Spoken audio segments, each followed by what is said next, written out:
জমিনে এমন কোন ইঞ্চি জায়গা নাই যেখানে ইবলিসের সেজদা পড়ে নাই।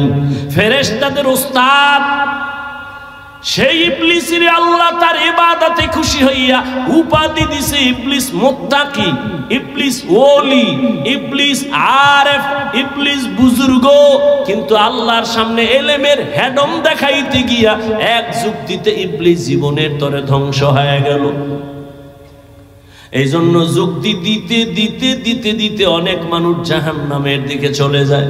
আর যারা নিজের ছোট মনে কইরা চলে, আল্লাহ আমার এলেম নাই, কিছুই নাই, মাওলা আমি তোমার দরবারের একটা কুত্তার থেকেও খারাপ। কারণ একটা কুত্তা মালিকের লাত্তি খাইয়াও মালিকের গোলামি করে। আর আল্লাহ তোমার দেওয়া পানি, তোমার দেওয়া সূর্যের আলো, চাঁদের আলো সব আমি ভোগ কইরাও আমি তোমার হুকুম মানি না। আমার মতো খারাপ কেউ নাই, মনে হয় যেন একটা কুকুরের থেকেও আমি বড় খারাপ।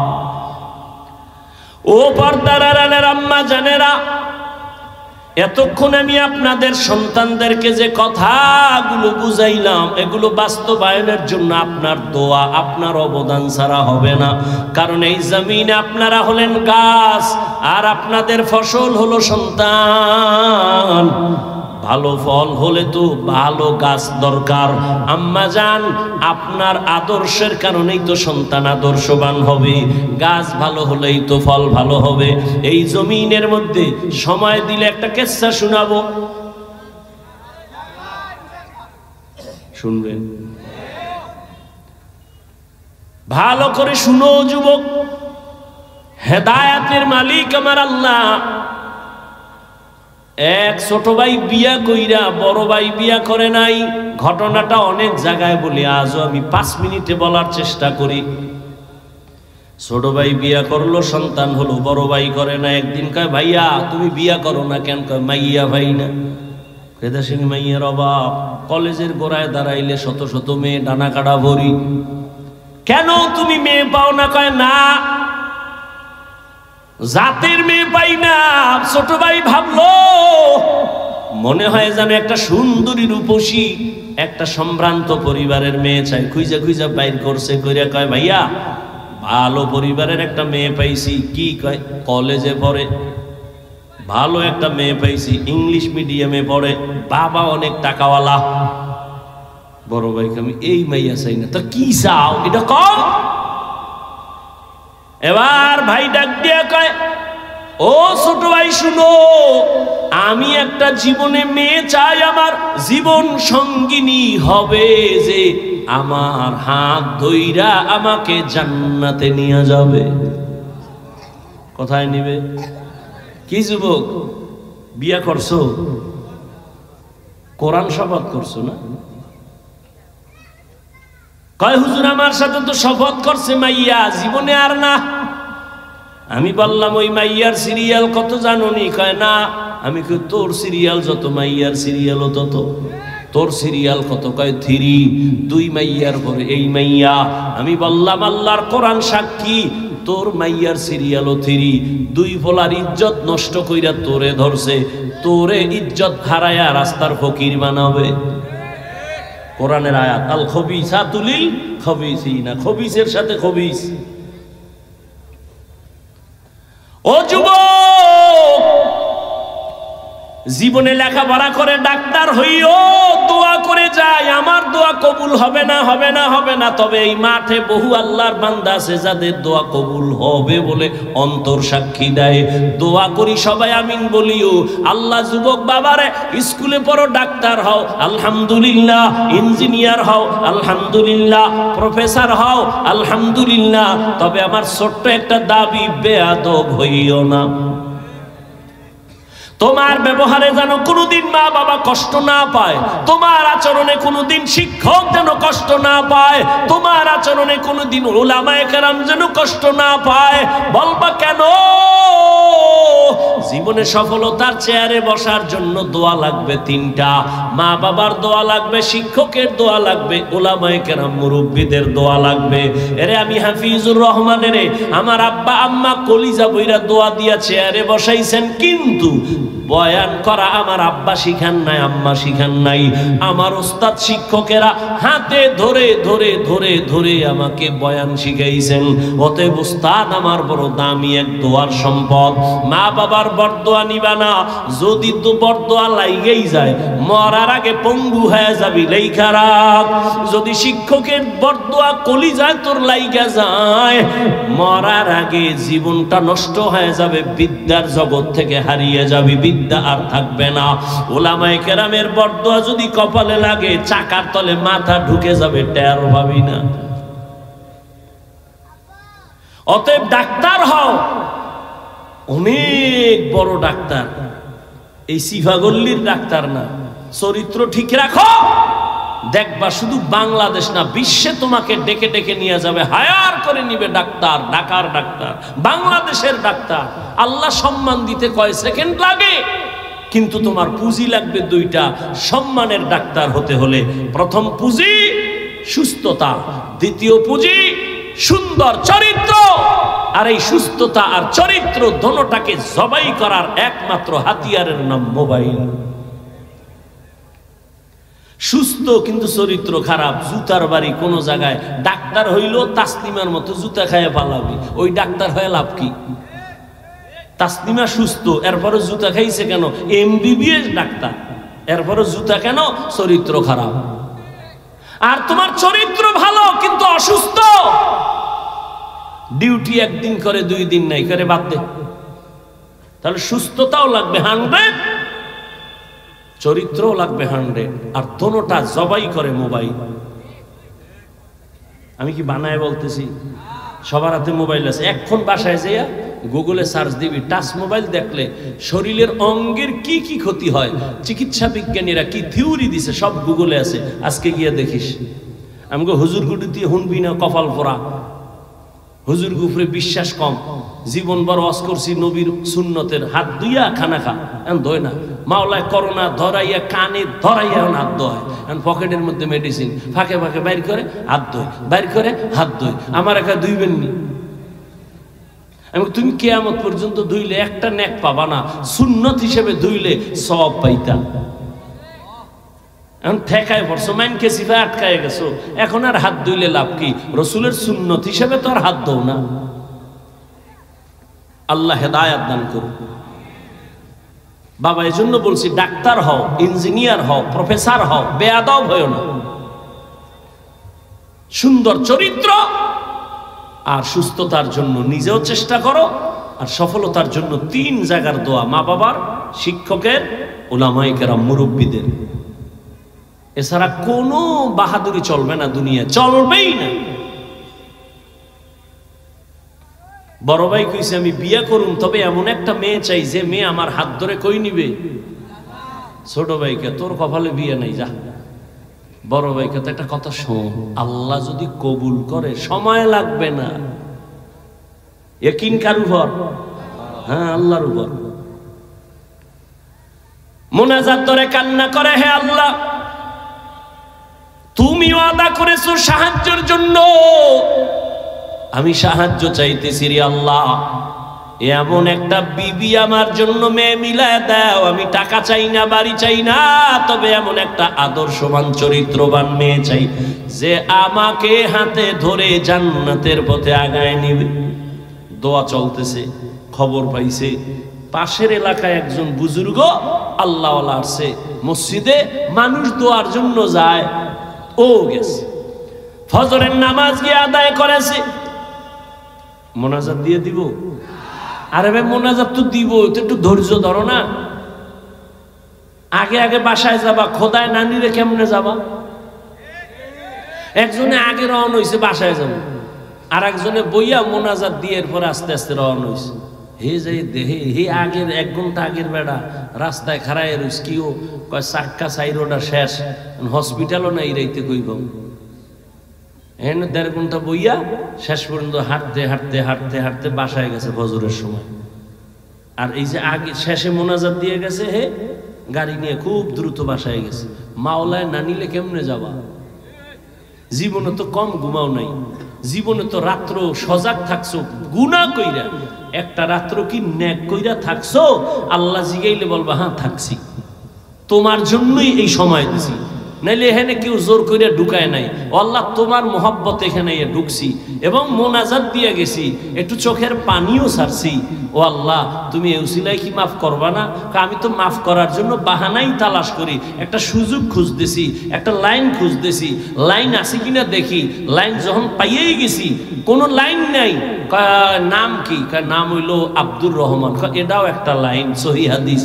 আল্লাহ কয় যা তোর এই নামের উসিলায় জান্নাত দিয়ে দিলাম। তা তোমার নামও তো লাইন মতো নাই। নাম রাখছে হাসি, খুশি, নদী, বৃষ্টি, সবুজ, গম্বুজ, নাম। সারা দুনিয়ার বেঈমানের বাড়ি একজন আব্দুর রহমান আছে, রহিমা নামের কোন মেয়ে আছে? তোমার আমার কপালে তো খারাপ কেন যে ইসলামে নামের অভাব, বেঈমানের নামগুলো মুসলমানের ঘরে কেন? একজনের নাম রাখছে বিপদ, ডাক দিছে এই বিপদ। আর একজনে চাই ভাই আমার মহা বিপদ।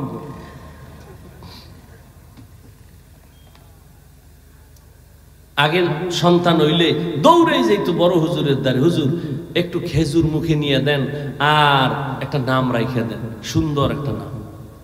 এখন লাগে না, ওই যে গজব মোবাইল খুঁজছে, খুঁজে টুজে পাইছে একটা নাম, দুনিয়ার আকাম সাকামের নাম এটা একটা দিয়ে দিছে। আর নাম যখন রাখছে, এটার একটা নামের অ্যাকশন একটা আছে। নাম আবু বকর, খুব নরম। নাম ওমর, খুব গরম। নামের একটা বরকত আছে।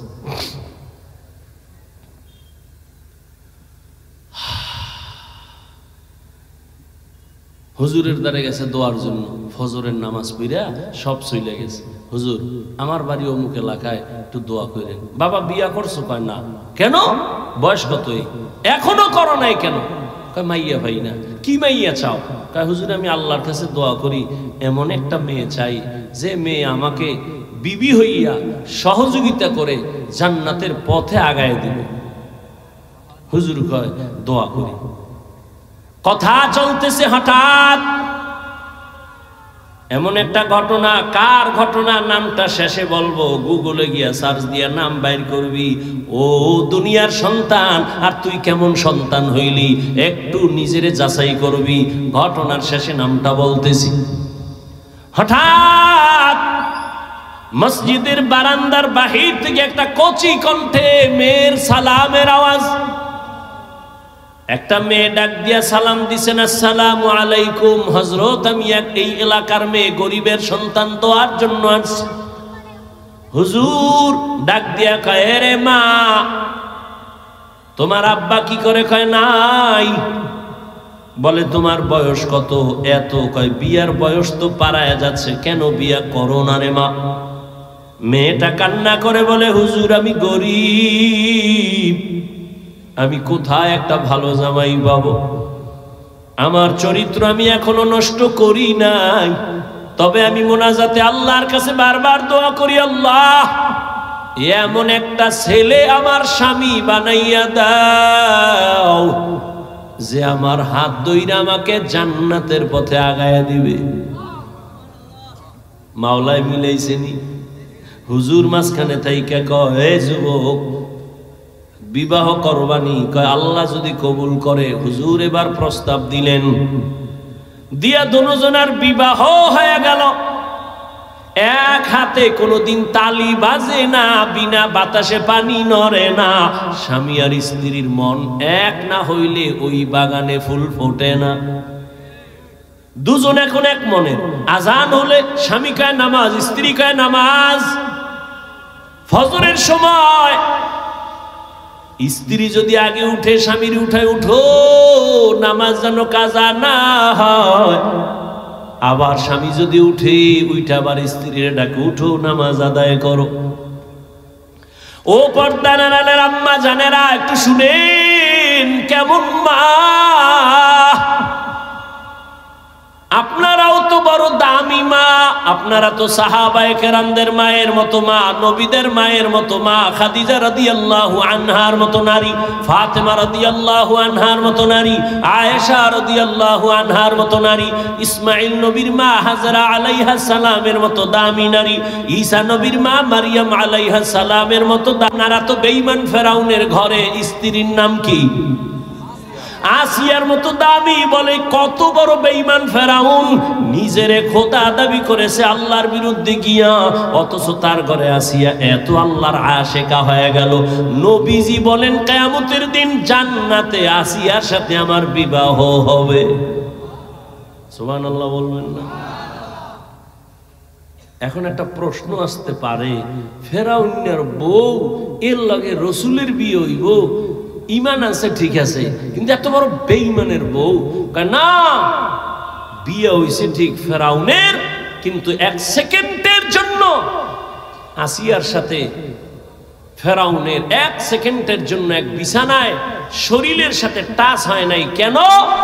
আল্লাহ রাব্বুল আলামিন আসিয়ার ইমানের বরকতে ওই ফেরাউনকে যৌবন থেকে চিরদিনের জন্য একেবারে মুক্ত করে দিছে। ওর জীবনে এক সেকেন্ডের জন্য যৌবন ছিল না ফেরাউনের, একটা সন্তানও নাই, আসিয়ার শরীরে টাচ জীবনে করে নাই। নবী বলেন আসিয়ার সাথে আমার জান্নাতি বিবাহ হবে। এরে আম্মা জান, আপনার স্বামী তো ফেরাউনের মতো খারাপ না। আম্মা, আপনি কি পারতেন না 5 ওয়াক্ত নামাজ পড়ে স্বামীর জন্য কলিজা দিয়া দোয়া করতেন? আল্লাহ, একটা স্বামী আমার দিন নাই রাত নাই বাইরে ঘুরে আর কষ্ট করে, নিজের জন্য কোনো স্বামী কষ্ট করে না। সন্তানের মুখে হাসি ফুটাবার জন্য গাধার মতো কষ্ট করে, স্ত্রীর মুখে হাসি ফুটাবার জন্য পুরুষ কষ্ট করে। ও আল্লাহ, আমার স্বামীর কামাইতে বরকত দাও, আমার স্বামীরে হেফাজত করো। আর ঘরে আসলে বুঝাইতেন স্বামী নামাজ পড়ো, হালাল ভাবে চলিও। মা বাবার মায়া ত্যাগ কইরা আসছি তোমার ঘরে, না খাইয়া থাকলেও আসি, খাইয়া থাকলেও আসি, তবে আমার জীবনের দাবি অবৈধ টাকা ঘরে আনবা না। হারাম টাকা খাইয়া নিজেদের রক্ত, সন্তানের রক্ত কখনো নাপাক করব না। আম্মা জান যদি স্বামীরে বুঝাইতেন, কোন স্বামী হারাম টাকা ঘরে নিত না। সন্তানের যদি বুঝাইতেন, বাবা আমি তোর মা, কোন দিন মরে যাব জানি না, তবে তোর কাছে আমার জীবনের দাবি কোনদিন মিথ্যা কথা বলবি না, কারো সাথে বেয়াদবি করবি না। সন্তান আস্তে আস্তে আপনার কথায় আদৌ বলা হয়ে যাইত। ডাক্তার হলেও সন্তান দোয়া করত কোরআন বলিয়া, ইঞ্জিনিয়ার হলেও দোয়া করত। এরে আম্মা জান, আপনার মতো কত মা এখনো খুঁজলে পাওয়া যাবে এলাকায়, নামাজ পড়ে, পর্দা করে, স্বামীর মাল হেফাজত করে, সন্তানগুলো আদর্শওয়ালা বানানোর চেষ্টা করে। আম্মা জান, আপনি কেন পারবেন না? ও বোনেরা, আপনার মতো কত বোন স্কুল কলেজে পড়ে, নামাজ পড়ে, পর্দা করে, মোবাইলে চরিত্র নষ্ট করে না, বিক্রি করে না। ও বোনেরা, আপনারা কেন পারবেন না? ও বৃদ্ধ বাবাজি, আপনার মতো কত বুড়ারা মসজিদে গিয়া নামাজ পড়ে, আপনি কেন পারবেন না? ওই স্বামী আর স্ত্রী দুইজনে এক মনের হইয়া মোনাজাত করে, দোয়া করে, আল্লাহ দোয়া কইরা পাইছি দুইজনের স্বামী আর স্ত্রী। আর একটা দোয়া জীবনে আছে, দোনোজনে কান্দে আর আল্লাহর কাছে দোয়া করে, ও দয়ার মালিক, একটা নেককার সন্তান আমাদের দান করো, যেই সন্তানের দ্বারা আমগো ইজ্জত বাড়বে, সমাজের আলো ছড়ায় যাবে। ওই সন্তান দিয়া লাভ কি যে মা বাবার ইজ্জত নষ্ট হবে? আল্লাহ এত দোয়া কবুল করলেন, এই দোয়াটা কবুল করবেন না, এটা হতে পারে না। দোয়া কবুল হয়ে গেছে। নেককার একটা ছেলে আল্লাহ দান করছেন। ছেলেটারে দুনিয়াতে আসা মাত্র নবীর তরিকায় ডান কানে আজানের আওয়াজ, বাম কানে ইকামতের আওয়াজ। ছেলেটারে আদর্শ দিয়া বড় বানাইলেন। অল্প বয়সে যৌবন যখন চলে আসলো, এই যুবক তো সেই যুবক, গোটা দুনিয়াটাকে আগুন লাগায় দিল। ইহুদি বেঈমানেরা ওর নাম শুনতেছে কেমন যেন আতঙ্ক, মাথাটা গরম হয়ে যায়। বাইতুল মুকাদ্দাস মুসলমানের প্রথম কিবলার ওখানে ইহুদির একটা ধমক দিয়া সব সরায়া বাইতুল মুকাদ্দাস হাতে নিল। মালয়েশিয়া, রাশিয়া সব বেঈমান, সিরিয়ার বেঈমানের মোকাবেলায় মোটামুটি দুনিয়াটা বিজয়ের ডঙ্কা বাজায় দিল। ইতিহাস যারা জানো, এই লোকটার নাম জানে না এমন কোন হিন্দু নাই, বৌদ্ধ নাই, মুসলমান নাই। সারা দুনিয়ার ইতিহাসবিদরা এই যুবকের নামটা জানে, যেই যুবক দুই মা বাবার দোয়ায় হইছে। এমন মা দোয়া করছে স্বামী চাই জান্নাতে নিবে, এমন বাবা দোয়া করছে বউ চাই জান্নাতে নিবে। এই দুইজনের দোয়ায় সন্তান আসছে এক জগৎ বিখ্যাত অগ্নি শর্মা, এমন এক আল্লাহর মোহাব্বতের বান্দা, যার হস্তক্ষেপে ইসলামের পতাকা উড্ডীন বেঈমান নিপাত হয়ে গেছে, পরাজয় বরণ করেছে। ওই যুবকের নাম সেই সালাহউদ্দিন আইয়ুবী রহমাতুল্লাহ আলাইহি। সুলতান সালাহউদ্দিন আইয়ুবীর ইতিহাস পর গুগলে লেখা আছে, সব ডিটেলস দেওয়া আছে। কে সে সুলতান সালাহউদ্দিন আইয়ুবী? সকল রাষ্ট্রনায়করা সালাহউদ্দিন আইয়ুবীর নাম না নিলে ওদের ইতিহাস কমপ্লিট হয় না। সুলতান সালাহউদ্দিন আইয়ুবী গোটা ইতিহাসের পৃষ্ঠায় স্বর্ণ অক্ষরে তিনি এখনো অমর। এই জন্য আগেও বলছি, ও যুবক, ডাক্তার যদি হও বেয়াদব হইও না তো তাসলিমার মতো জুতা খায়া পালাবো। এখনো সময় আছে, পেছনের গুনার থেকে তওবা করে নাও। তোমার গুনার খবর মা বাবা কেউ জানে না, আল্লাহ জানেন। ওই আল্লাহর মোহাব্বত নিয়ে মনে মনে গোপনে গোপনে একটু আল্লাহকে বলো, হে আল্লাহ, মনে হয় জানো এই ময়দানে আমার মতো গুনাহগার কেউ নাই। গুনার কারণে আমার হাত না পাক, চোখ না পাক, জিহ্বা না পাক। গুনাহ করতে করতে জীবনটা শেষ। কত নামাজ ছাড়লাম, কত দাড়ি কাটলাম, বেপরদায় চললাম। ও আল্লাহ, আমার মতো কত যুবক আবার জেনারেল লাইনে থাকে, চাকরি করে, ব্যবসা করে, নামাজ পড়ে, আমি কেন পারবো না?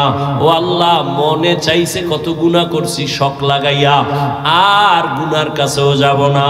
দুনিয়াতে চিরদিন থাকবো না মুসলমান হিসাবে, দুনিয়া থেকে তো চলেই যেতে হবে, আল্লাহর আদালতে দাঁড়াতে হবে। গুনাহগার হইয়া দাঁড়াবো না। আজকে থেকে তওবা করলাম, নামাজ ছাড়ছি আর ছাড়বো না, বেপরদায় চলছি আর চলবো না, দাড়ি কাটছি আর কাটবো না।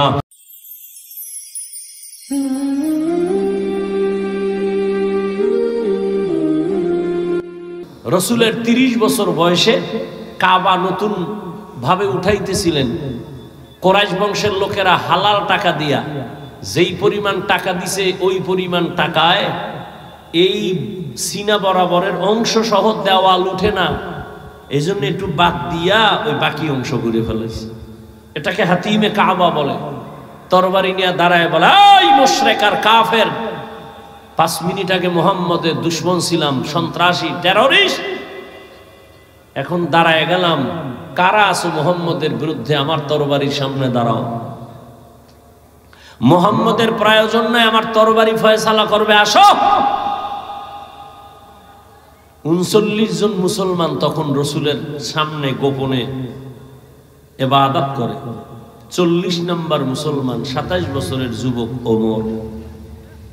ওদিকে 11 জন মহিলা মাত্র মুসলমান। মুশরিকরা কি কয়, মুহাম্মদের কাছে যাইতে মনে চায়, কিন্তু কেমনে যাই? ওর ডানে বামে চারদিকে গরিব মূর্খ মানুষ, এরা আইসা পুরো আটকায় রইছে। আমরা সম্ভ্রান্ত পরিবারের মানুষ, আমরা কেমনে যাই? প্রেস্টিজ নষ্ট হয়, সম্মান থাকে। আমাকে বরিশালে বলে, না খাওয়ার বাহানা ভাজা মাছের ঝোল। একটা কথা আছে, মানে খাইতে চায় না, ভাজা মাছের ঝোল দাও, মানে না খাওয়ার একটা বাহানা। কালেমা তো পড়বে না, মুহাম্মদের উপর হুদ দোষ চাপায়। আবু জাহিল্লা হাতের মুষ্টিতে পাথর লয়, এই ভাতিজা বলতে পারো কি আছে? নবী বলে, পারি না। পারলে কি হবে? আমি এখন নবী মানবো, কালেমা পড়বো। নবী বলে, আমি বলতে পারবো না। কেন পারো না ভাতিজা? নবী বলেন, আমি তো গাইবের মালিক না, গাইবের মালিক তো আল্লাহ। তবে আমি এতটুকু বলি, এই হাতের মুষ্টিতে যা আসো একটু আওয়াজ দাও তো। যখন নবী কথা বলছেন, পাথরগুলো কালিমায় শাহাদাত পড়তে শুরু করলো। আবু জাহিল্লা পাথর মাটিতে ফালায় কয়, তুমি ভাতিজা জাদুকর, এটা ভাবি নেই। এর নাম কফা। আল্লাহ হেদায়াত দান করুন।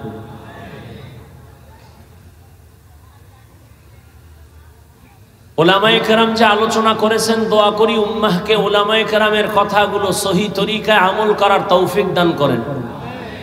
ওলামায়ে কেরামের ইজ্জতকে আল্লাহ বাড়ায় দেন। ওলামায়ে কেরামের ইজ্জত বাড়লে একটু সমস্যা হতে পারে আপনাদের, না? না, আমিনের আওয়াজ এরকমই ভাবলাম। ওলামায়ে কেরামের ইজ্জত বাড়লে উম্মতেরও ইজ্জত বাড়ে। ওলামায়ে কেরামের ইজ্জত কমে গেলে উম্মতেরও ইজ্জত কমে যায়। কেমনে বুঝাইতে আমার ধৈর্য কতটুকু হবে আপনাদের জানি না। উলামায়ে কেরামের ইজ্জত বাড়া, উম্মতের ইজ্জত বাড়া। কেন? কিয়ামত পর্যন্ত আর এক সেকেন্ডের জন্য নবী আর দাওয়াত দিতে আসবেন না। আসবেন?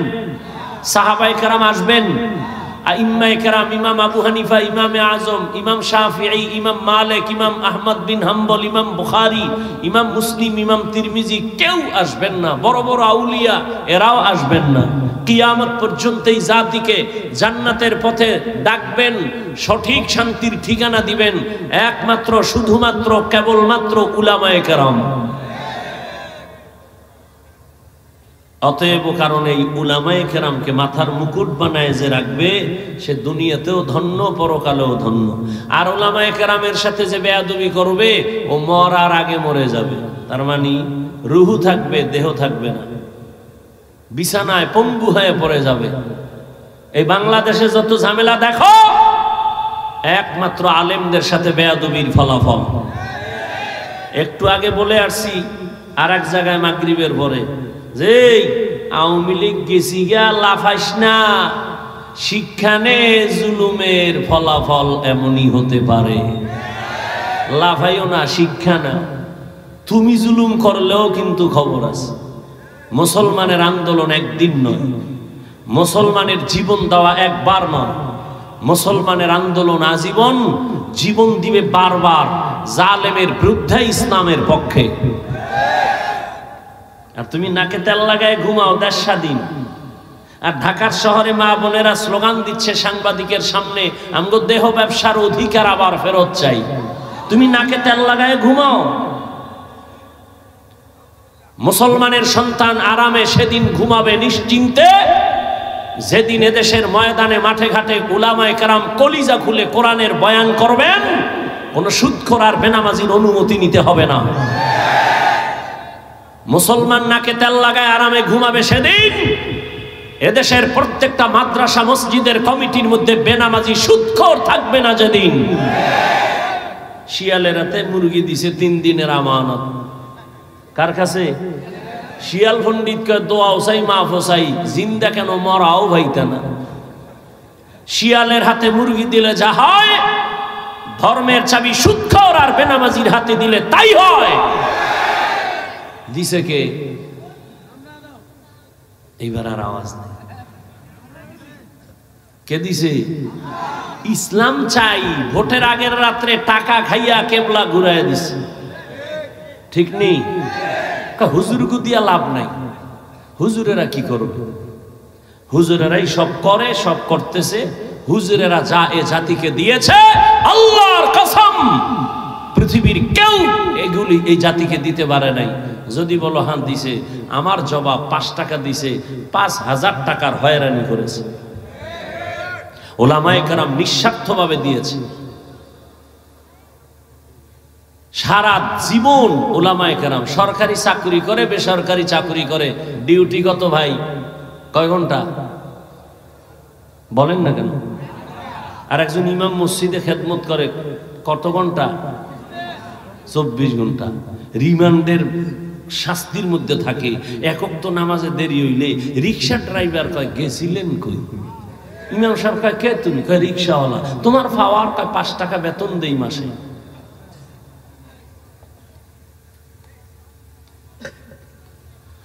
হায় হায় হায়, আল্লাহ আমাকে আপনাদের সবাইকে হেদায়াত দান করেন। ইয়া আইয়ুহাল্লাযীনা আমানুস্তাঈনু বিস-সাবরি ওয়াস-সালাহ ইন্নাল্লাহা মা'আস সাবিরিন। আল্লাহ বলেন, হে মুমিন, তোমরা সাহায্য প্রার্থনা করো সবর ও সালাতের মাধ্যমে, নিশ্চয়ই আল্লাহ পাক রব্বুল আলামিন সাবিরিনদের সাথেই থাকবেন। রহমতের নবী বলেন, মাইয়ুরিদিল্লাহু বিহি খাইরান ইউসিব মিন। আল্লাহ যাকে বেশি আদর করেন, মায়া করেন, দয়াময় আল্লাহ তাকে মুসিবতের দ্বারা পরীক্ষা নিবেন।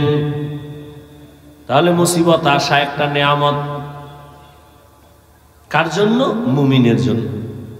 আচ্ছা, আপনারা ক্ষুধা লাগছে মনে হয় বেশি, বাদাম দুই এক ঘন্টা না খাইলে মরবেন? মরবেন? বাদাম না খাইলে মরবেন? আচ্ছা, বাদাম খাইলে কি পেট ভরবে? এক বোতল পানি খাইলে বাঁচতে পারবেন, নাইলে মরবেন। তুই বেহেশতের বাগানে এগুলো কেন? এই জন্য ওয়াজ বাড়ছে, হেদায়েতের কথা শুনল।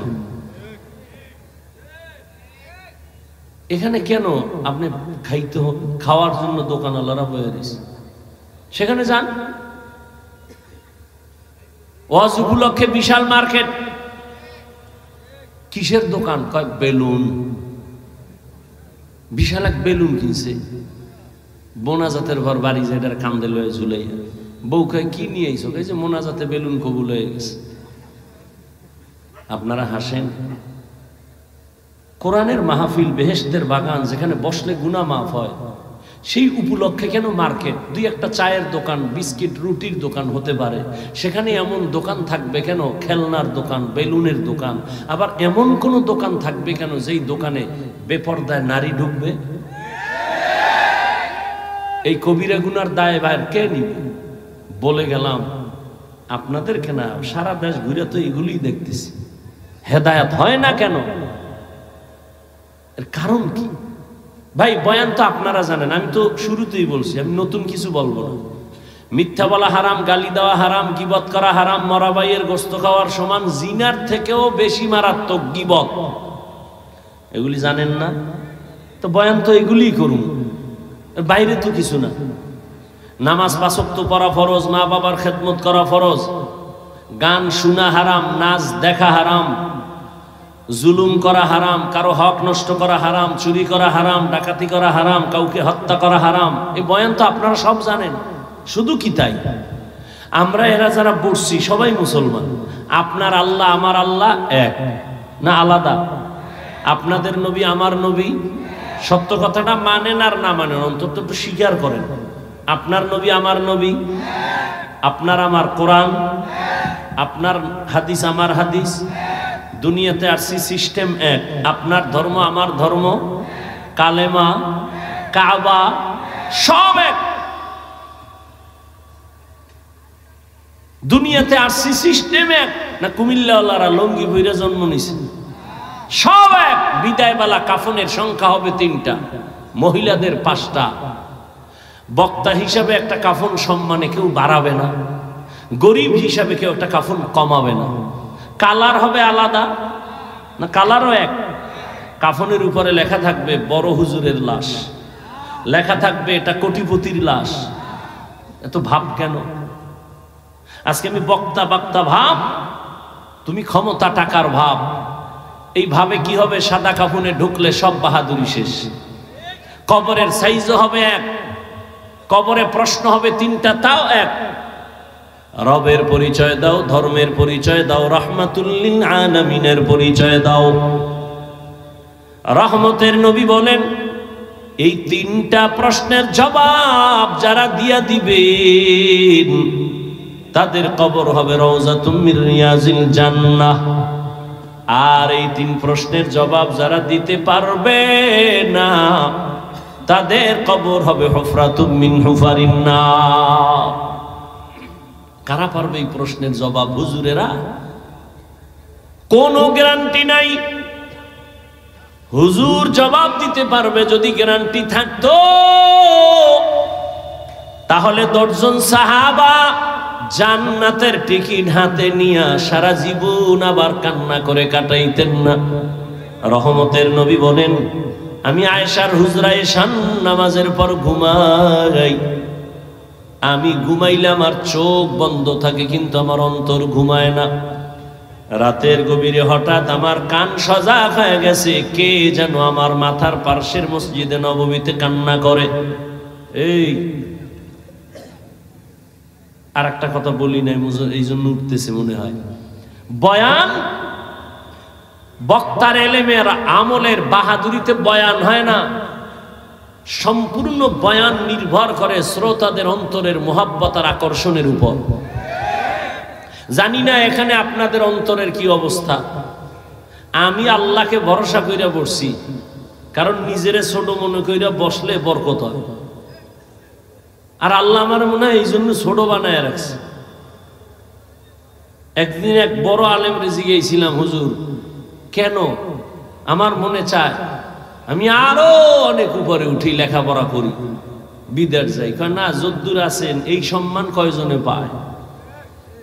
আর এই যে আল্লাহ অনেক উপরে উঠায় নাই, বড় মুফতি হন নাই, এটা হইলে হতে পারে আপনি অহংকারে লাইন ছাড়া হয়ে যাইতেন। আর এখন দুর্বলতা আছে, কাঁদতেছেন। আল্লাহ তো চোখের পানি চায়, বিনয়ী চায়, অহংকার চায় না। জানি না আপনাদের অন্তরের কি হালাত, ওই অনুযায়ী বয়ান হবে।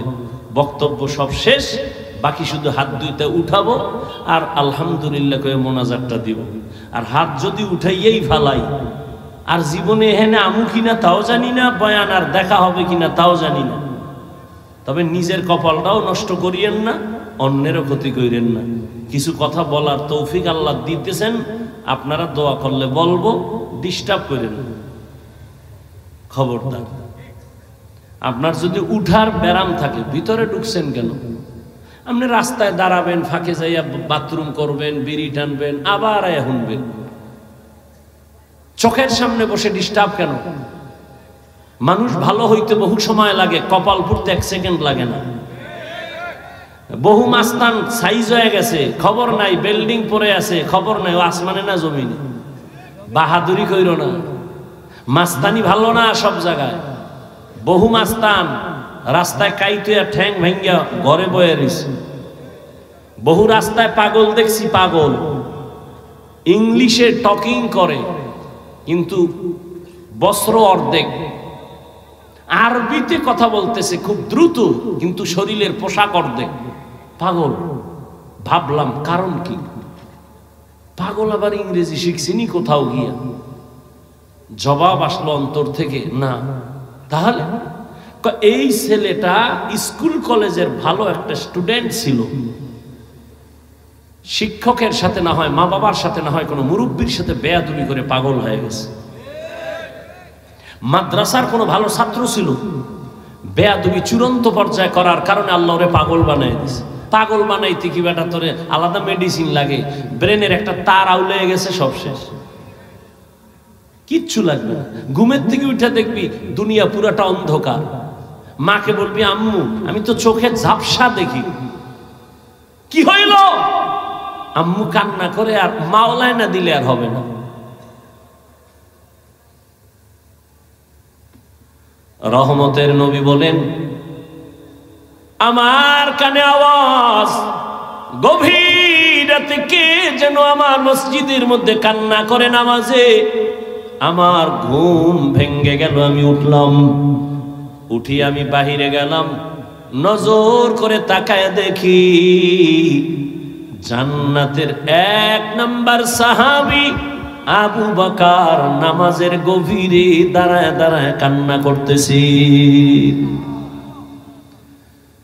নামাজ শেষে আমি জিজ্ঞাসা করলাম, হে আবু বকর, নামাজে দাঁড়াইয়া গভীর রাতে কেন কান্নার আওয়াজ? আবু বকর কান্না করে বলেন, ইয়া রাসূলুল্লাহ, আল্লাহর আদালতে দাঁড়াইয়া কেমনে আমি হিসাব দিব সেই ভয়ে নামাজে কান্না করেছে। নবী বলেন, আপনার নামে জান্নাতের টিকিট রেডি 10 জন, আর আপনি শ্রেষ্ঠ, এরপরও কেন এত টেনশন? আবু বকর বলেন, হে নবী, আপনিই তো বয়ান করেছেন কিয়ামতের ময়দান হবে অনেক কঠিন ভয়ঙ্কর, মানুষ সব উলঙ্গ দাঁড়াবে। নারীরা উলঙ্গ দাঁড়াবে, পুরুষেরা উলঙ্গ দাঁড়াবে, নবীরা পর্যন্ত কান্না করবে, সূর্যের গরম সইতে পারবে না। ওই সময় আমার আল্লাহ আমার উপরে কোনো কারণে যদি বেজার হয়ে বলে টিকিট ক্যান্সেল করে দিলাম, কি উপায় হবে আমার সেদিন? ও এলাকার যুবক, ও বৃদ্ধ বাবাজি, পর্দার আড়ালের মা বোনেরা, দুনিয়ার রং তামাশায় তো কম সময় কাটাও নাই রে যুবক। আজান কানে শুনছো, ইচ্ছা করে পারলে মসজিদে যাইলে পারতা, যাও নাই। গাদ্দারি করে মনে চায় না, যাও নাই। জীবনটা হেলায় খেলায় কাটায় দিছো। একবারও কি চিন্তা করছো তুমি মইরে গেলে মানুষ তোমারে দোয়া করবে না বরদোয়া করবে? এমন কিছু করছো নিজে মইরে গেলে মানুষ দোয়া করবে না? করো নাই, বরং তুমি এমন চরিত্র ধ্বংস করেছো, মাও খুশি হবে, বাবাও খুশি হবে, হুজুরেরাও কইবে ছেলেটার ব্যবহার ভালো না, মইরে গেছে ভালো। জীবনে কি অর্জন করেছো একবারও কি চিন্তা করছো রে বাবা? অথচ তোমার মতোই তো বহু যুবক দেখো, ওই কুমিল্লা কলেজে লেখাপড়া করে, ঢাকা কলেজের ছাত্র, এক ওয়াক্ত নামাজও ছাড়ে না, দাড়িও কাটে না। সত্য কথার একটু সাক্ষী দেও, আছে না নাই? আর বয়ানের দরকার নাই, দরজা জানালা বন্ধ করে একা একা নিজের পায়ের জুতা খুইলা কপালে বাড়ি মেইরা ক, তোর কপাল এত খারাপ কেন? নিজেরে প্রশ্ন করে, এই কপাল পোড়া, তোর মতো যুবকটাই তো কুমিল্লা কলেজে বইরেই নামাজ পড়ে, তুই কেন পারো না? তোমার মতো যুবক তো রাস্তায় গাড়ি চালায়, ড্রাইভারি করে নামাজ পড়ে, তোর কপালে তো খারাপ কেন, তুই কেন পারো না? তোর মতো যুবক জাহাঙ্গীরনগরে পড়ে, ঢাকা বিশ্ববিদ্যালয়ে পড়ে, পাগড়ি লাগানো, পেছন থেকে তাকাইলে মনে হয় যেন মসজিদের খতিব, অথচ জীবনেও মাদ্রাসার বারান্দায় যায় নাই। এমন কেন হইছ রে বাবা? কলেজে বইরা কয়ে ওলামায়ে কেরামের রং লাগাইছি। আমাকে হুজুর বয়ান দরকার নাই, তোমার লাইনের যুবক দিয়া তোমাকে তুমি সাইজ করো। আর যদি কও না হাফিজ ভাই যা বয়ান টয়ান করেন এগুলো তো যা বুঝি, এটি হাসা মিশা সব আউলানো, তাহলে কোরআন শরীফ থেকে খালি একটা ভুল বাড়ি করে দাও, এখন দাড়িটা কেটে ফেলবো, প্যান্ট শার্ট টাই লাগায় এখন নাম রাস্তায় নাচ গানে নেমে যাও। কারণ আমাদের সবকিছুর মূল কোরআন। আল্লাহ আছে এক, দলিল কোরআন। কিয়ামত হবে দলিল কোরআন। জান্নাত আছে দলিল কোরআন। জাহান্নাম আছে দলিল কোরআন। সবকিছুর মূলে কোরআন। কোরআনে ভুল হলে সব ভুল, একটা ভুল বের করে দাও আর আল্লাহর পথে ডাকবো না। কিন্তু তুমি কেন ১৫০০ বছর পর্যন্ত বড় বড় পণ্ডিতেরা অপচেষ্টা কম করে নাই কোরআনের ভুল বের করার জন্য। ভুল বের করতে গিয়া নিজের জীবনের ভুল ধরা পড়েছে, মাথা নত করে কালেমা ওয়ালা মুসলমান হয়ে গেছে। তোমার ধর্মের কিতাব কোরআন দেখে বিধর্মী মুসলমান হয়, কিন্তু কি হলো রে যুবক, তুমি কেন নামাজ পড়ো না? কি তোমার সমস্যা বলো? কেন তুমি নামাজ পড়ো না? তোমার পেছনে দেখছো নি কতগুলো টুপিওয়ালা মেহনত করে, তাবলিগওয়ালাদের মেহনত, পীর মাশায়েখের মেহনত, জুমার দিন খতিবের মেহনত, আমগো বক্তাদের মেহনত। সারাটা বছর সারা দেশে দৌড়াই, কুত্তার মতো দৌড়াই। 3 ঘন্টা মাত্র ঘুমায়া কুমিল্লা আসছি, এইভাবে দৌড়াচ্ছি। কালকে এই টাইমে বয়ান করতেছিলাম রংপুর শহরের উপরে। বাবা এখন এখানে আছি, কালকে আর এক জায়গায় বয়ান করতে গিয়ে তো মাস্তানি দেখাই না রে বাবা। আমি তো একটা মানুষ, তুমি তো আমারে কম গালি দাও না, তাও জানি। কি পরিমাণ আমার বিরুদ্ধে লেখো তাও জানি। এরপরও কেমনে নরম হইয়া কথা বলি, মনে হয় যেন আমি তোমার টাকার কেনা একটা গোলাম। এত নরম হইয়া কথা বলতেছি, আবার ফাঁকে ফাঁকে মাপ চাই, মনে কষ্ট নিও না, মাফ করে দিও। আবার মোনাজাতে কান্না করি, আল্লাহ মাফ করে দাও। শুধু আমি না, সব ওলামায়ে কেরাম এইভাবে পাও ধইরা বয়ান করে। কি অবস্থা! তুমি আমার সামনে যখন আসো, আমি হাসি মুখে, আলেম ওলামা সবাই হাসি মুখে সালাম দেয়, অথচ তোমার মতো বুদ্ধি নিয়ে যদি চলতাম, মাস্তানি ভাব নিয়ে চলতাম, সামনে আসলে বলতাম তাড়াতাড়ি 5 হাত দূরে চলে যা, তোর শরীর থেকে গন্ধ আসে, তুই নামাজ পড়ো না, প্রস্রাব করে পানি লও না, সর। কিন্তু না, জানি, সব জানার পরও কিন্তু তোরে বুকে লাগায় একটা আলিঙ্গন করছি, ঘৃণা করি নাই। মাথায় হাত দিছি, হাতটা বাড়ায় দিছি সালাম দেওয়ার জন্য, মনটা বেজার করি নাই, হাসি মুখে কথা বলেছি। এতটা কেন করি? কি স্বার্থ? আমগো টাকা দাও, তাও না। ইমামের বেতন আটকায় রাখছো, ঠিক মতো বেতনও দাও না। সভাপতি বেতন দেয় 100 টাকা মাসে, তাও ঠিক মতো মাসে মাসে দেয় না সভাপতি। সেক্রেটারি বেতন দেয় 50 টাকা, তাও প্রতি মাসে ঠিক মতো দেয় না। এরপর কোনো ইমাম কোনো মুসল্লির সাথে খারাপ আচরণ করে না, বরদোয়াও করে না। এত সুন্দর বুঝানোটা যদি আমি হিন্দুদের মন্দিরে গিয়ে বুঝাইতাম রে যুবক, 12 মাস লাগতো না, মাত্র 6 মাস দৈনিক 1 ঘন্টা কইরা যদি হিন্দুদের মন্দিরে গিয়া বয়ান দিতাম, খ্রিস্টানদের গির্জায় গিয়া বয়ান দিতাম, আমার মন বলে ইনশাআল্লাহ এদেশের হিন্দু খ্রিস্টান সব মদিনার আশেক হয়ে যাইত। অথচ তোমার পেছনে 12 মাস ফজরের পরে, জোহরের পরে, আসরের পরে, মাগরিবের পরে বয়ান আর বয়ান আর বয়ান। মানুষ এমন ভাবে টানতেছে মনে হয় যেন 5 মিনিটের জন্য হুজুর আসবেন, একটু দেখা করে যাবেন, এইভাবে মানুষ টানে। এত বয়ানের পরেও কেন পরিবর্তন নাই?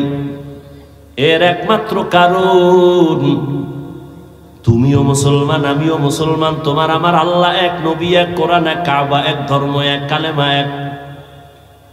তাহলে তোমারে আমার বুঝাইতে হবে কেন? অথচ তোমারে বুঝাইয়াও টুপি মাথায় দেওয়াইতে পারি না।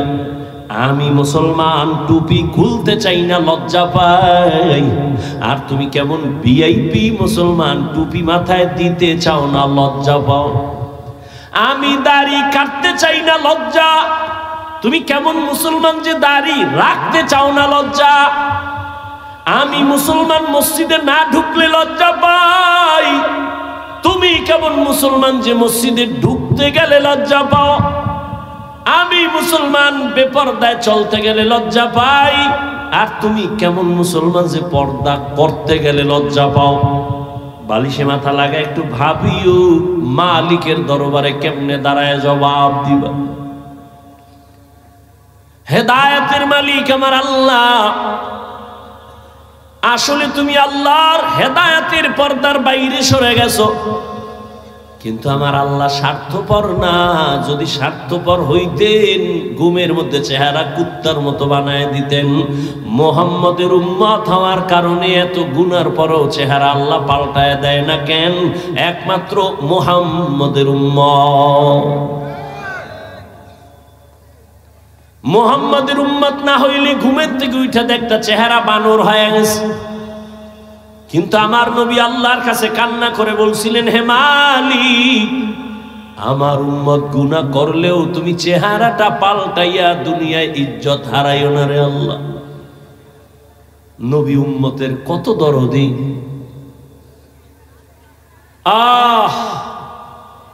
জীবনে সব পাইছো, আল্লাহরে পাও না, এত কিছুই পাও না। একদল কান্দে সব হারাইছি, আর একদল কান্দতেছে পাইয়াও পাইতেছি না, উপায় কি? কিন্তু যাদের কাছে কোরআন আছে, নবীর আদর্শ আছে, এদের মাথায় কোনো টেনশন নাই। আগেও যেমন, এখনো তেমন, ভবিষ্যতেও তেমন। চেয়ারম্যানের চেয়ারের মেয়াদ শেষ, আর নবীর আদর্শওয়ালা টুপিওয়ালা আলেমদের চেয়ারের কোনো মেয়াদই নাই। আবার শেষ কিসের? কারণ টাকা দিয়া সম্মান কিনলে ফুলের মালার পরে আবার জুতার মালাও আছে। আর আমার আল্লাহর দেওয়া সম্মান যদি পায়, দুনিয়ায়ও বাদশাহ, পরকালেও বাদশাহ। আল্লাহ পাক বলেন, ও মুমিন, সাহায্য চাও সবর ও সালাতের মাধ্যমে। আমি আল্লাহ সাবিরিনদের সাথেই আছি, কোনো ভয় নাই। নবী বলেন আল্লাহ যারে বেশি মায়া করেন তাকে পরীক্ষা করবে মুসিবতের দ্বারা। স্বামী আর স্ত্রী ঘরের মধ্যে বৈশা মহব্বতের আলাপ করে, হঠাৎ করে স্ত্রী একটা ভালো বাবার মেয়ে স্বামীরে পরীক্ষা করার জন্য ডাক দিয়ে কয়, ও স্বামী আমার, তুমি আমারে কেমন মহব্বত করো, ভালোবাসো বলো। স্বামী বলে, তুমি আমার জান, তোমারে নিয়ে আমার জীবন আর মরণ, তুমি আমারে যা বলবা আমি রেডি, যা চাও তাই দিব, আমার চাইতে দেরি পাইতে আমার থেকে দেরি হবে না। স্ত্রী পরীক্ষামূলক কয়, সত্যি? কয় সত্যি। যা চামু দিবি? কয় দিব। তালাক দে। স্বামী বলে, কি বলেছ রে বিবি, এটা কেমন করে সম্ভব? ওয়াদা করেছো চাইলেই দিবা, দাও, তালাক দাও। বলে, মরে যাব তারপরও তোমারে তালাক দিব না। দুইজনের ভেতর একটু মৃদু ঝগড়া শুরু হয়ে গেছে। সমাধানের জন্য নবীর দরবারে রওনা।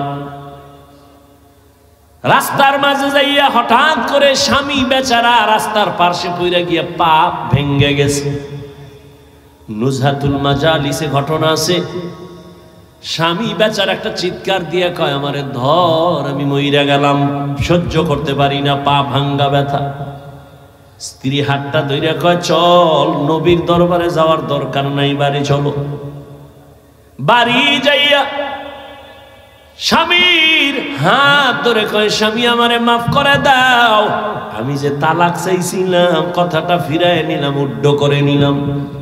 স্বামী ডাক দিয়া কয়, বিবি তালাক কেন চাইছো? আবার উড্ড করে নিতেছো, কারণ কি? স্ত্রী বলে, তুমি কি নবীর হাদিস শুনো নাই? কি? নবী বলছেন আল্লাহ যারে বেশি ভালোবাসবেন মুসিবত দিয়ে তার একটু পরীক্ষা নিবেন, চোখের পানি নিবেন। আমি তোমার ঘরে আসছি আব্বা আম্মার মায়া সারিয়া, তোমার ঘরে এত বছর ছিলাম, কোনো মুসিবত দেখি নাই, কান্নাও নাই। যেখানে মুসিবত নাই ওখানে খোদার রহমত নাই, যেখানে আল্লাহর রহমত নাই সেখানে আমিও থাকতে চাই না। কিন্তু রাস্তার মাঝে যাইয়া যখন তুমি পা ভেঙ্গে চোখের পানি ছেড়ে কাঁদছো, আমার মালিকের রহমত তোমার উপরে চলে আসছে, তোমার আল্লাহর পরীক্ষা শুরু হয়ে গেছে, রহমত নেমে আসছে। আমি নিয়ত করেছি যেখানে মুসিবত আছে ওখানে রহমত আছে, আর যেখানে আল্লাহর রহমত আছে সেখানে আমিও আছি।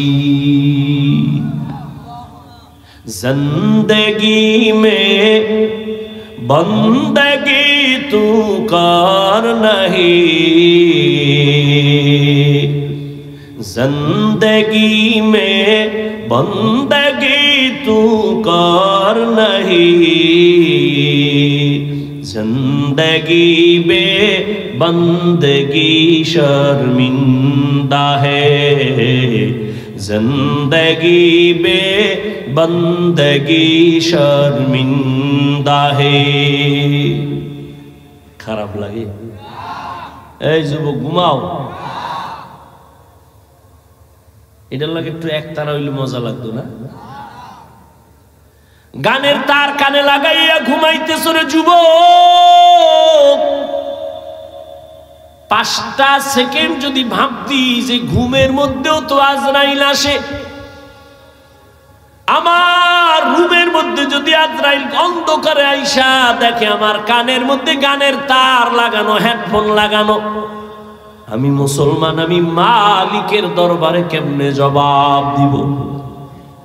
রহমতের নবী বলেন, ঢোল বাদ্যের আওয়াজ যদি পাও কানে আঙ্গুল দিও, এটা শয়তানের আওয়াজ।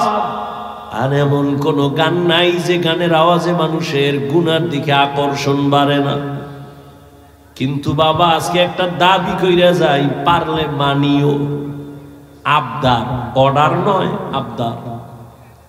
কলিজা দিয়ে একটা আবদার করি রে যুবক, আমার বয়ানে তো মোবাইল বন্ধ করবি না। মক্কার ইমামাইয়াও যদি তোরে 1 লাখ টাকা দিয়াও কসম করায় কোরআন মাথায় নিয়ে, তারপরেও মোবাইল ছাড়বি না। মা ছাড়তে রাজি, বাপ ছাড়তে রাজি, মোবাইল ছাড়তে রাজি না। যেহেতু চালাবি, এই মোবাইল নিয়ে মরবি, ওয়াদা করছো, তাহলে আর কেমনে ফিরাম? তবে একটা আবদার করি, সারা রাত্র তো মোবাইলের ডিউটি নিয়েই থাকো, যখন ডিউটি শেষ হয়ে যাবে নিয়ত কইরা ফেলাইছো এখন ঘুমাবো, মোবাইল অফ, ঠিক ওই সময় আমার আবদারটা পারলে একটু রক্ষা করিও। মাঝে মাঝে যখন তুমি ঘুমায় যাবা, তোমার এখন ডিউটি শেষ, ওয়াদা ছিল কথা বলবা তাও শেষ, এখন দুজনে রেস্টে যাইবা, রেস্টে যাওয়ার আগে মোবাইলের মধ্যে একটু সার্চ দিও, ইউটিউবে গিয়ে লিখবা কোরআনের তেলাওয়াত, দেখবা মক্কা মদিনার ইমামদের তেলাওয়াত চলে আসবে। তুমি একটা তেলাওয়াতের মধ্যে টাচ কইরা চালু কইরা বালিশের পাশে মোবাইলটা ফালায় দিও, এবার তুমি তোমার ইচ্ছা মতো ঘুমায় যাও, কোরআনের তেলাওয়াত চলতে থাকবে, তুমি শুনতে শুনতে ঘুমায় যাও। একদিন তুমি নিজে কানে ধরে ওয়াদা করবা জীবনে আর গান শুনবো না, তেলাওয়াতে কলিজা এমন ভাবে টানবে চোখের পানিগুলো পড়তে থাকবে।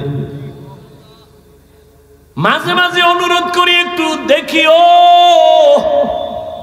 কই মোবাইল তো আমিও চালাই, তোমার থেকে দামিটাই চালাই, কিন্তু না, আলহামদুলিল্লাহ বুঝাবার জন্য বলি, অহংকার না রে বাবা। গোয়েন্দা বিভাগের লোকেরাও যদি মোবাইলটা নিয়ে চেকিং করে, কোনোদিন আমার মোবাইল একটা ফেসবুক পাবে না, আইডি পাবে না। গত ঈদে বাড়িতে গেছিলাম, রমাজানে দেশে কুয়াকাটা, আইসা ইউটিউব মাঝে মাঝে দুই একটা ওয়াজ শুনতে গিয়া দেখি মেয়েদের অ্যাড আসে, ইউটিউব ডিলিট করে ফেলাইছে। কয়েকদিন খুব খারাপ লাগছে, একটু ওয়াজ মজ হুন্মু বড় বড়দের, খুব খারাপ লাগছে, কিন্তু এখন সইয়ে গেছে। আজও পর্যন্ত মোবাইল ইউটিউব আর ডাউনলোড করি নেই।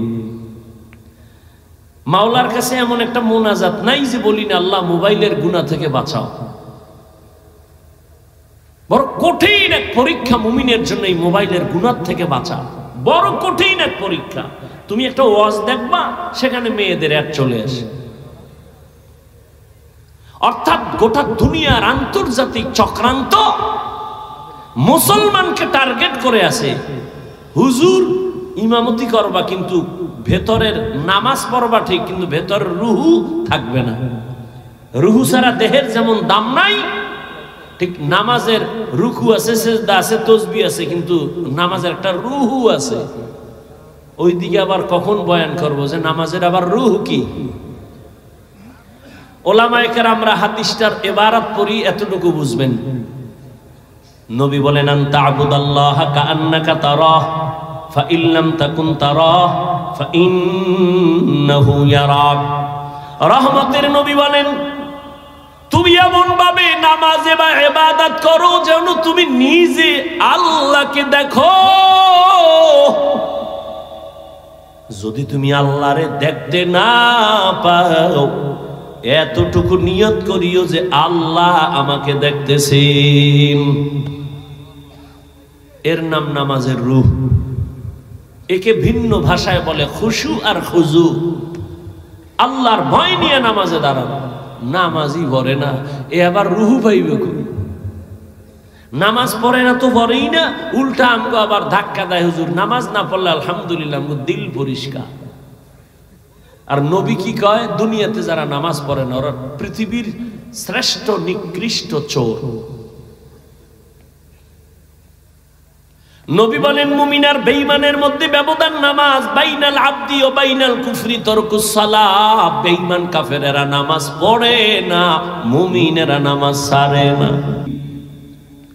আমার কলিজার একটা যুবক যদি সাহস করে বলতি, ও হাফিজ ভাই, সে আড্ডা ছাইরা যদি একটু নিচে নাইমা ইসামগো পাও ধরতে না, আর দাড়ি কাটতাম না, আর নামাজ ছাড়তাম না, আল্লাহর কসম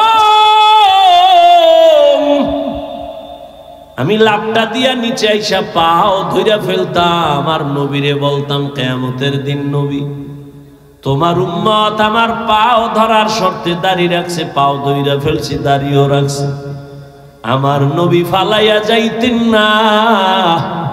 আমার নবী বলতেন যা উম্মত জান্নাতের দরজায় যা, আমি তোরে সারা জান্নাতে যাব না। এরে আল্লাহর বান্দারা, আকল নষ্ট হয় নাই রে যুবক। আমিও তোমার মতো যুবক, টুপি পরলে মাথাটা গরম লাগে, তোমার থেকে মোটেও কম বুঝি না। দাড়ির কারণে যৌবনের ভাব চলে যায়, কম বুঝি না। লম্বা জামাটা পরার কারণে শরীর বড় আটকা লাগে, গরম লাগে, কম বুঝি না। ও আল্লাহর বান্দা, তারপরেও কেন টুপি ছাড়ি না, নামাজ ছাড়ি না, বেপরদায় চলি না? এত মানুষ কত বাজে কথা বলে। মানুষ আমগো টুপিওয়ালা বলে গালি দেয়, কওমি বলে গালি দেয়, তাবলিগওয়ালা বলে গালি দেয়, এরপর একটা জবাবও দেই না। কেন?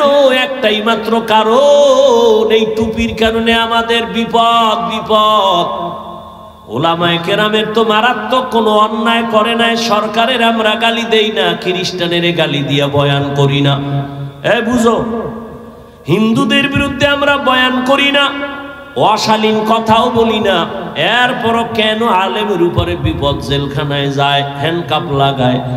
একমাত্র কারণ আমরা কেন দিনের কথা বলি, মানুষকে নেশার থেকে ফিরাই।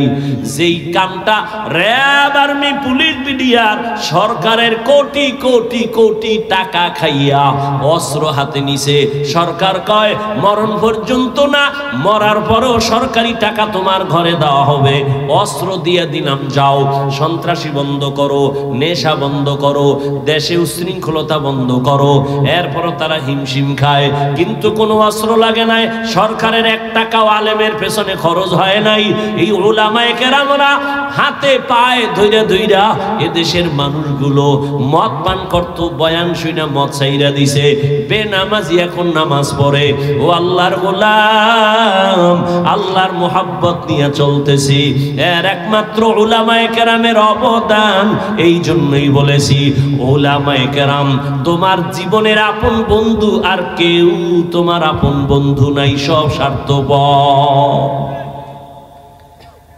हकीकत से तू दुनिया बेखबर है, दुनिया की नुमाइश पर नजर है, नमी गोयम के आज दुनिया जुदा बश बहर कारे के बाशी बा खुदा बाश, जिसने दुनिया आज खुदा गाफिल बुदन ने कमाशो नकरहो फरजिंदोजन आब दर कश्ती आला के कश्तियां साब अंदर जीरे कश्ती बसती। একজনে কয়, হাফিজ ভাই এডি বুঝি না, এডি কি কোন, এডি না কইলে ওয়াজ চলে না। এরকম বহু সালাক আছে না, কথা কোন বড় জ্ঞানী, বড় জ্ঞানী না হইলে হুজুর গো ভুল ধরে কেমনে? এগুলি বললে কি লাভ? এগুলি বন্ধ করেন। তোমার যুক্তি যদি আমি মাইনা বয়ান শুরু করি, তাহলে প্রশ্ন তো আমারও আছে, আমিও তো তোমার থেকে কম চালাক না। যদি আমার এলেম নাই, কিন্তু তোমার মতো চালাকের সাইজ করার মতো বুদ্ধি আছে, আলহামদুলিল্লাহ। তবে বেয়াদবি জীবনে করি নাই, করব না। আমার জীবনের পুঁজি হলো বেয়াদবি না করা।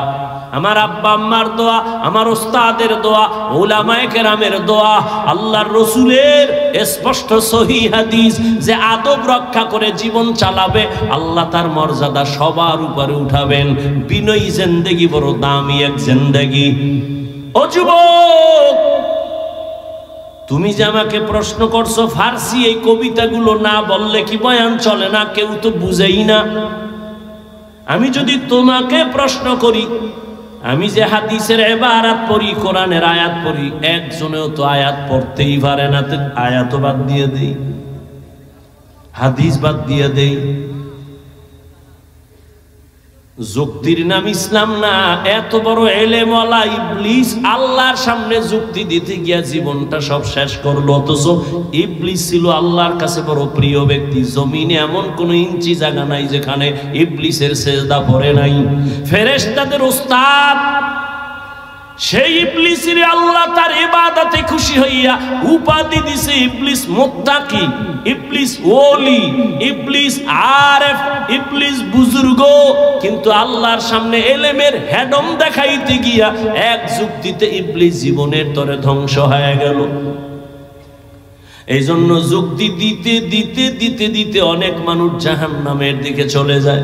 আর যারা নিজের ছোট মনে কইরা চলে, আল্লাহ আমার এলেম নাই, কিছুই নাই, মাওলা আমি তোমার দরবারের একটা কুত্তার থেকেও খারাপ। কারণ একটা কুত্তা মালিকের লাত্তি খাইয়াও মালিকের গোলামি করে। আর আল্লাহ তোমার দেওয়া পানি, তোমার দেওয়া সূর্যের আলো, চাঁদের আলো সব আমি ভোগ কইরাও আমি তোমার হুকুম মানি না। আমার মতো খারাপ কেউ নাই, মনে হয় যেন একটা কুকুরের থেকেও আমি বড় খারাপ।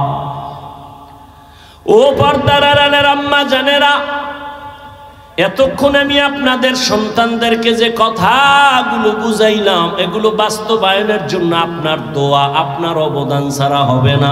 কারণ এই জমিনে আপনারা হলেন গাছ, আর আপনাদের ফসল হলো সন্তান। ভালো ফল হলে তো ভালো গাছ দরকার।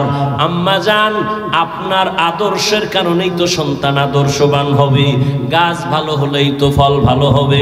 এই জমিনের মধ্যে সময় দিলে একটা কিস্সা শোনাবো, শুনবেন? ভালো করে শুনো যুবক, হেদায়েতের মালিক আমার আল্লাহ। এক ছোট ভাই বিয়া কইরা বড় ভাই বিয়া করে নাই। ঘটনাটা অনেক জায়গায় বলি, আজও আমি 5 মিনিটে বলার চেষ্টা করি। ছোট ভাই বিয়া করলো, সন্তান হলো, বড় ভাই করে না। একদিন কয়, ভাইয়া তুমি বিয়া করো না কেন? কয় মাইয়া ভাই না।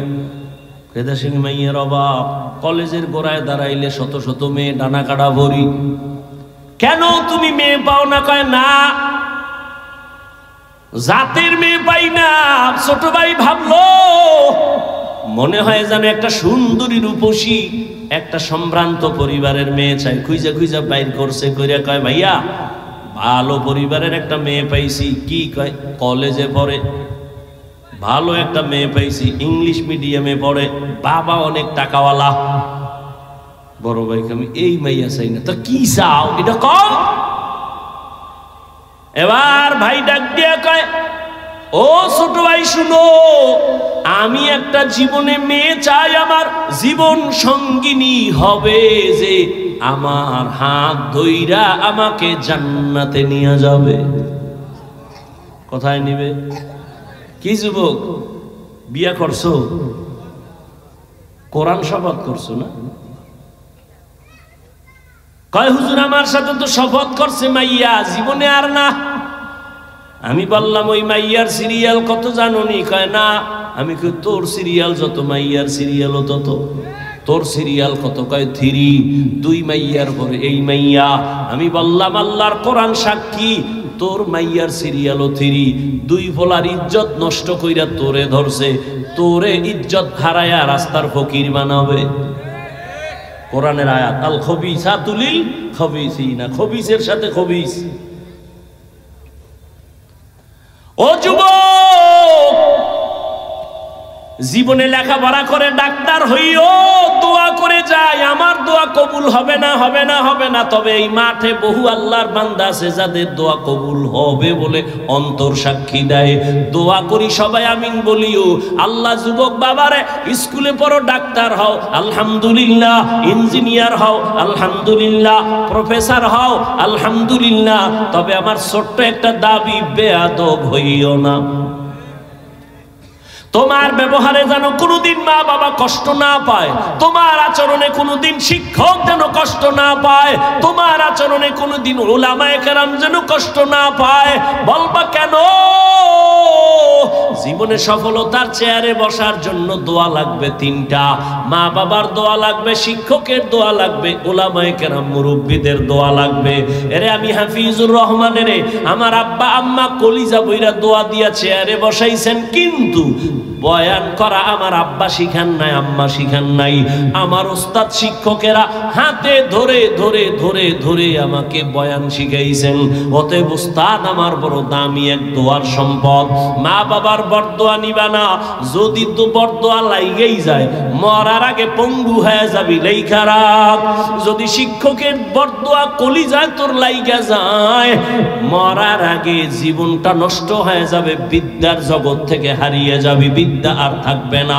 ওলামায়ে কেরামের বরদোয়া যদি কপালে লাগে, চাকার তলে মাথা ঢুকে যাবে, টের পাবি না। অতএব ডাক্তার হও, অনেক বড় ডাক্তার, এই সিফাগল্লির ডাক্তার না। চরিত্র ঠিক রাখো, দেখবা শুধু বাংলাদেশ না, বিশ্বে তোমাকে ডেকে ডেকে নিয়ে যাবে, হায়ার করে নিবে ডাক্তার, ঢাকার ডাক্তার, বাংলাদেশের ডাক্তার। আল্লাহ সম্মান দিতে কয় সেকেন্ড লাগে, কিন্তু তোমার পুঁজি লাগবে দুইটা। সম্মানের ডাক্তার হতে হলে প্রথম পুঁজি সুস্থতা, দ্বিতীয় পুঁজি সুন্দর চরিত্র। আর এই সুস্থতা আর চরিত্র দোনোটাকে জবাই করার একমাত্র হাতিয়ারের নাম মোবাইল। সুস্থ কিন্তু চরিত্র খারাপ, জুতার বাড়ি কোন জায়গায়। ডাক্তার হইল তাসলিমার মতো জুতা খাইয়ে পালাবি, ওই ডাক্তার হয়ে লাভ কি? তাসলিমা সুস্থ, এরপরও জুতা খাইছে কেন? এমবিবিএস ডাক্তার, এরপরও জুতা কেন? চরিত্র খারাপ। আর তোমার চরিত্র ভালো কিন্তু অসুস্থ, ডিউটি একদিন করে 2 দিন নাই করে, বাদ দে। তাহলে সুস্থতাও লাগবে 100, চরিত্রও লাগবে 100, আর দোনোটা জবাই করে মোবাইল। আমি কি বানায় বলতেছি? সবার হাতে মোবাইল আছে। এখন বাসায় যাইয়া গুগলে সার্চ দিবি, টাচ মোবাইল দেখলে শরীরের অঙ্গের কি কি ক্ষতি হয়, চিকিৎসা বিজ্ঞানীরা কি থিওরি দিছে, সব গুগলে আছে। আজকে গিয়ে দেখিস। আমাকে হুজুর গুটিতে হুনবি না, কপাল পরা। হুজুর গুফরে বিশ্বাস কম, জীবন বড় ওয়াজ করছি নবীর সুন্নতের, হাত ধুইয়া খানা খা, এখন ধোয় না। মাওলায় করোনা ধরাইয়া, কানে ধরাইয়া হাত ধোয়, এখন পকেটের মধ্যে মেডিসিন, ফাঁকে ফাঁকে বাইর করে হাত ধোয়, বাইর করে হাত ধোয়। আমার একা ধুইবেন নি?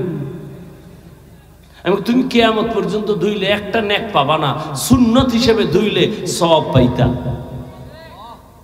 এখন ঠেকায় পড়ছো, মাইনকে সিফায় আটকায় গেছো, এখন আর হাত ধুইলে লাভ কি? রসুলের সুন্নত হিসেবে তো আর হাত ধো না। আল্লাহ হেদায়াত দান করুন। বাবা, এই জন্য বলছি, ডাক্তার হও, ইঞ্জিনিয়ার হও, প্রফেসর হও, বেয়াদব হও না। সুন্দর চরিত্র আর সুস্থতার জন্য নিজেও চেষ্টা করো, আর সফলতার জন্য 3 জায়গার দোয়া, মা বাবার, শিক্ষকের, উলামায়ে কেরাম, মুরব্বীদের। এছাড়া কোনো বাহাদুরি চলবে না, দুনিয়া চলবেই না। বড় ভাই কইছে আমি বিয়ে করুম, তবে এমন একটা মেয়ে চাই যে মেয়ে আমার হাত ধরে কই নিবে। ছোট ভাইকে তোর কপালে বিয়ে নাই, যা। বড় ভাইকে তো একটা কথা শোন, আল্লাহ যদি কবুল করে সময় লাগবে না। ইয়াকিন কার উপর? হ্যাঁ, আল্লাহর উপর। মুনাজাত ধরে কান্না করে, হে আল্লাহ, তুমি ওয়াদা করেছো সাহায্যের জন্য, আমি সাহায্য চাইতেছি রে আল্লাহ। এমন একটা বিবি আমার জন্য মেয়ে মিলায় দাও। আমি টাকা চাই না, বাড়ি চাই না, তবে এমন একটা আদর্শবান চরিত্রবান মেয়ে চাই যে আমাকে হাতে ধরে জান্নাতের পথে আগায় নিবে।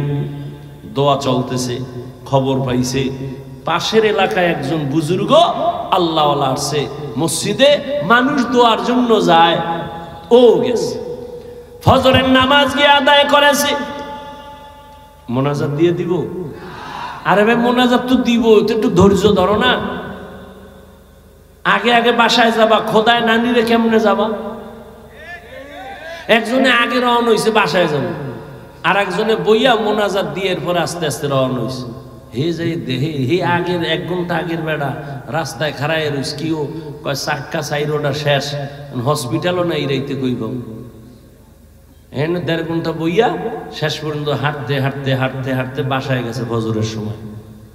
আর এই যে আগে শেষে মোনাজাত দিয়ে গেছে, হে গাড়ি নিয়ে খুব দ্রুত বাসায় গেছে। মাওলায় না নিলে কেমনে যাবা?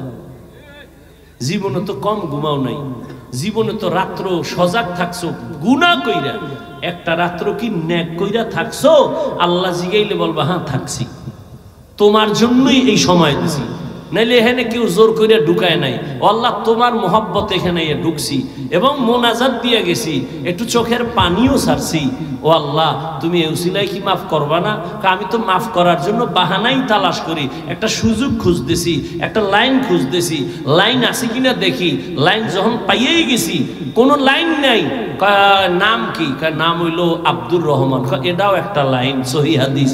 আল্লাহ কয়, যা তোর এই নামের উসিলায় জান্নাত দিয়ে দিলাম। তা তোমার নামও তো লাইন মতো নাই। নাম রাখছে হাসি, খুশি, নদী, বৃষ্টি, সবুজ, গম্বুজ নাম। সারা দুনিয়ার বেঈমানের বাড়ি একজন আব্দুর রহমান আছে, রহিমা নামের কোন মেয়ে আছে? তোমার আমার কপালে তো খারাপ কেন যে ইসলামে নামের অভাব, বেঈমানের নামগুলো মুসলমানের ঘরে কেন? একজনের নাম রাখছে বিপদ, ডাক দিছে এই বিপদ। আর একজনে চাই কয় ভাই আমার মহা বিপদ।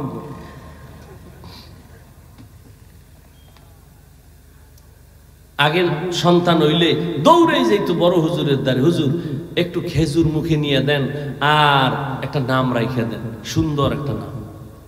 এমন লাগে না? ওই যে গজব মোবাইল খুঁজছে, খুঁজে টুজে পাইছে একটা নাম, দুনিয়ার আকাম সাকামের নাম এটা একটা দিয়ে দিছে। আর নাম যখন রাখছে, এটার একটা নামের অ্যাকশন একটা আছে। নাম আবু বকর, খুব নরম। নাম ওমর, খুব গরম। নামের একটা বরকত আছে।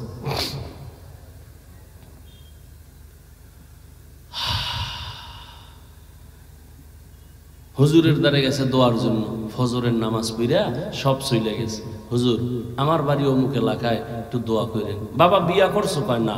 কেন? বয়স কত? এখনো করো নাই কেন? কয় মাইয়া ভাই না। কি মাইয়া চাও? কয় হুজুর আমি আল্লাহর কাছে দোয়া করি, এমন একটা মেয়ে চাই যে মেয়ে আমাকে বিবি হইয়া সহযোগিতা করে জান্নাতের পথে আগায় দিবে।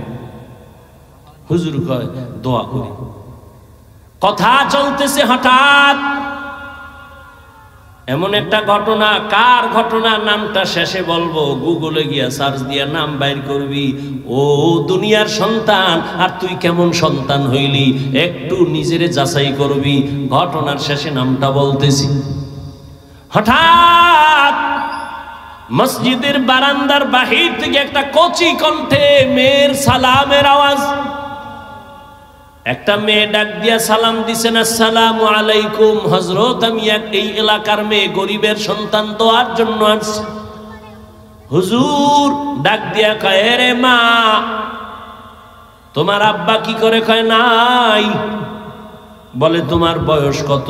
এত। কয় বিয়ার বয়স তো পারায়া যাচ্ছে, কেন বিয়া করো না রে মা? মেয়েটা কান্না করে বলে, হুজুর আমি গরিব, আমি কোথায় একটা ভালো জামাই পাবো? আমার চরিত্র আমি এখনো নষ্ট করি নাই, তবে আমি মোনাজাতে আল্লাহর কাছে বারবার দোয়া করি, আল্লাহ এমন একটা ছেলে আমার স্বামী বানাইয়া দাও যে আমার হাত ধইরা আমাকে জান্নাতের পথে আগায়া দিবে। মাওলায় মিলাইছেনি। হুজুর মাঝখানে থাইকা কয়, যুবক বিবাহ করবানি? কয় আল্লাহ যদি কবুল করে। হুজুর এবার প্রস্তাব দিলেন, দিয়া দুজনের বিবাহ হয়ে গেল। এক হাতে কোনোদিন তালি বাজে না, বিনা বাতাসে পানি নড়ে না। স্বামী আর স্ত্রীর মন এক না হইলে ওই বাগানে ফুল ফোটে না। দুজন এখন এক মনে। আজান হলে স্বামী কয় নামাজ, স্ত্রী কয় নামাজ। ফজরের সময় স্ত্রী যদি আগে উঠে, স্বামীর উঠায়, উঠো নামাজ যেন কাজা না হয়। আবার স্বামী যদি উঠে, উঠে আবার স্ত্রীর ডাকে, উঠো নামাজ আদায় করো। ও পর্দার আড়ালের আম্মা জানেরা, একটু শুনেন কেমন মা। আপনারাও তো বড় দামি মা, আপনারা তো সাহাবায়ে কেরামদের মায়ের মতো মা, নবীদের মায়ের মতো মা, খাদিজা রাদিয়াল্লাহু আনহার মতো নারী, ফাতেমা রাদিয়াল্লাহু আনহার মতো নারী, আয়েশা রাদিয়াল্লাহু আনহার মতো নারী, ইসমাঈল নবীর মা হাজরা আলাইহা সালামের মতো দামি নারী, ঈসা নবীর মা মারইয়াম আলাইহা সালামের মতো। আপনারা তো বেঈমান ফেরাউনের ঘরে স্ত্রীর নাম কি? আসিয়ার মতো দামি, বলে কত বড় বেঈমান ফেরাউন, নিজেরে খোদা দাবি করেছে আল্লাহর বিরুদ্ধে গিয়া, অথচ তার ঘরে আসিয়া এত আল্লাহর আশেকা হয়ে গেল।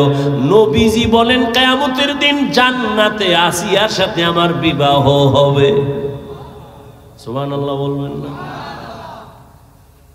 এখন একটা প্রশ্ন আসতে পারে, ফেরাউনের বউ এর লগে রসুলের বিয়ে হইব, ইমান আছে ঠিক আছে, কিন্তু এত বড় বেঈমানের বউ?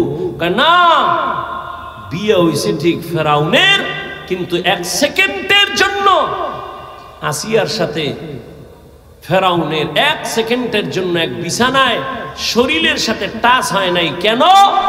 আল্লাহ রাব্বুল আলামিন আসিয়ার ঈমানের বরকতে ওই ফেরাউনকে যৌবন থেকে চিরদিনের জন্য একেবারে মুক্ত করে দিছে। ওর জীবনে এক সেকেন্ডের জন্য যৌবন ছিল না ফেরাউনের, একটা সন্তানও নাই, আসিয়ার শরীরে টাচ জীবনে করে নাই।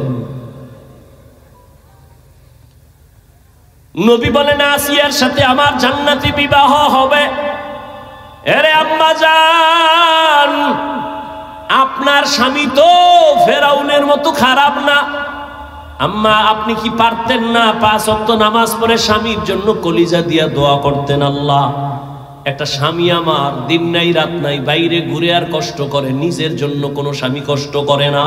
সন্তানের মুখে হাসি ফুটাবার জন্য গাধার মতো কষ্ট করে, স্ত্রীর মুখে হাসি ফুটাবার জন্য পুরুষ কষ্ট করে। ও আল্লাহ, আমার স্বামীর কামাইতে বরকত দাও, আমার স্বামীরে হেফাজত করো। আর ঘরে আসলে বুঝাইতেন স্বামী নামাজ পড়ো, হালাল ভাবে চলিও। মা বাবার মায়া ত্যাগ কইরা আসছি তোমার ঘরে, না খাইয়া থাকলেও আসি, খাইয়া থাকলেও আসি, তবে আমার জীবনের দাবি অবৈধ টাকা ঘরে আনবা না। হারাম টাকা খাইয়া নিজেদের রক্ত, সন্তানের রক্ত কখনো নাপাক করব না। আম্মাজান যদি স্বামীরে বুঝাইতেন, কোন স্বামী হারাম টাকা ঘরে নিত না।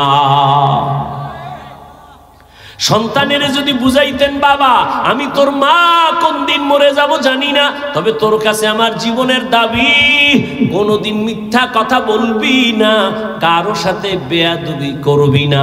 সন্তান আস্তে আস্তে আপনার কথায় আদৌ বলা হয়ে যাইত। ডাক্তার হলেও সন্তান দোয়া করত কোরআন পড়িয়া, ইঞ্জিনিয়ার হলেও দোয়া করত। এরে আম্মা জান, আপনার মতো কত মা এখনো খুঁজলে পাওয়া যাবে এলাকায়, নামাজ পড়ে, পর্দা করে, স্বামীর মাল হেফাজত করে, সন্তানগুলো আদর্শওয়ালা বানানোর চেষ্টা করে। আম্মা জান, আপনি কেন পারবেন না? ও বোনেরা, আপনার মতো কত বোন স্কুল কলেজে পড়ে, নামাজ পড়ে, পর্দা করে, মোবাইলে চরিত্র নষ্ট করে না, বিক্রি করে না। ও বোনেরা, আপনারা কেন পারবেন না?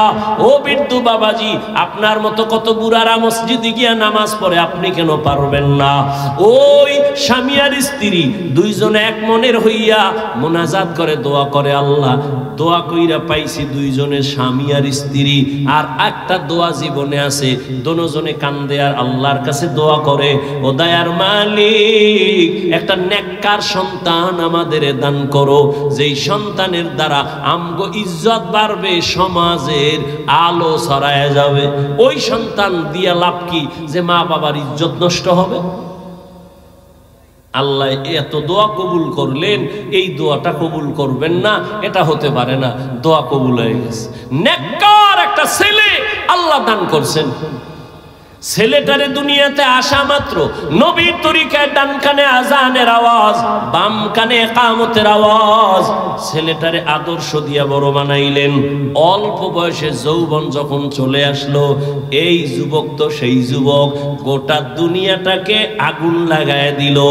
ইহুদি বেঈমানেরা ওর নাম শুনতেছে কেমন যেন আতঙ্ক, মাথাটা গরম হয়ে যায়।